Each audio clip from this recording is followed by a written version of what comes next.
Hello friends, இன்றைக்கி நம்ம village style தக்காளி சட்னி எப்படி ஈஸியாக பண்ணுறதுன்னு பார்க்க போகிறோம். ஃபஸ்ட்டு ஒரு கடாய் வச்சுக்கலாம். கடாய் ஹீட் ஆனதும் ஆயில் சேர்த்துக்கலாம். 3 துண்டு இஞ்சி, 7 பல் பூண்டு, ஒரு 10லேருந்து 15 சின்ன வெங்காயம் இதை சேர்த்துக்கலாம். இப்போ கொஞ்சமாக கறிவேப்பிலை சேர்த்துக்கலாம். ஒரு 5 பச்சை மிளகாய் சேர்த்துக்குவோம். சேர்த்துட்டு நல்லா மிக்ஸ் பண்ணிக்கலாம். இந்த வெங்காயத்தோட கலர் கொஞ்சமாக சேஞ்ச் ஆகி வந்தால் போதும்.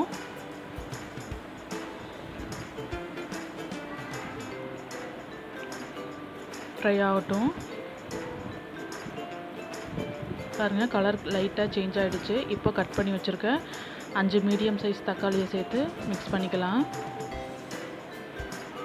இது நல்லா வதங்கிறதுக்காக லைட்டாக உப்பு சேர்த்துக்குவோம். சேர்த்துட்டு நல்லா மிக்ஸ் பண்ணிக்கலாம். இந்த தக்காளி நல்லா மசிஞ்சு வரணும்.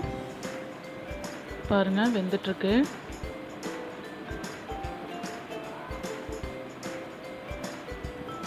இப்போ இந்த ஸ்டேஜில் கொஞ்சமாக கொத்தமல்லி, கொஞ்சம் புதினா போட்டுக்கலாம். ஸோ கொத்தமல்லி புதினா சேர்த்துக்கிறதுனால கொஞ்சம் வாசனையாக இருக்கும் இந்த சட்னிக்கு.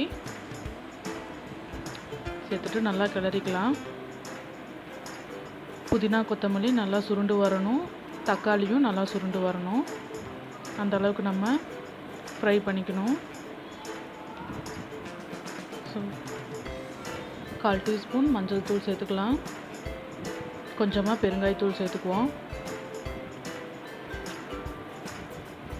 சேர்த்துட்டு மிக்ஸ் பண்ணிக்குவோம். பாருங்கள், ஆல்மோஸ்ட் 50% தக்காளி குக் ஆகிடுச்சு.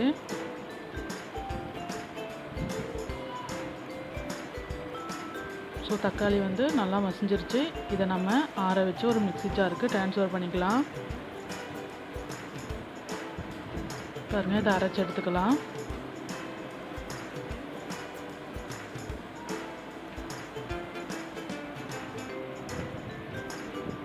பாருங்கள், நம்மளுக்கு தக்காளி சட்னி அரைச்சிட்டோம். இதுக்கு ஒரு தாளிப்பு கொடுத்துக்கலாம்.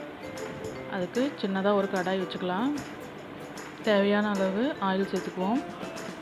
கடுகு சேர்த்துக்கலாம். கடுகு நல்லா பொரியட்டும்.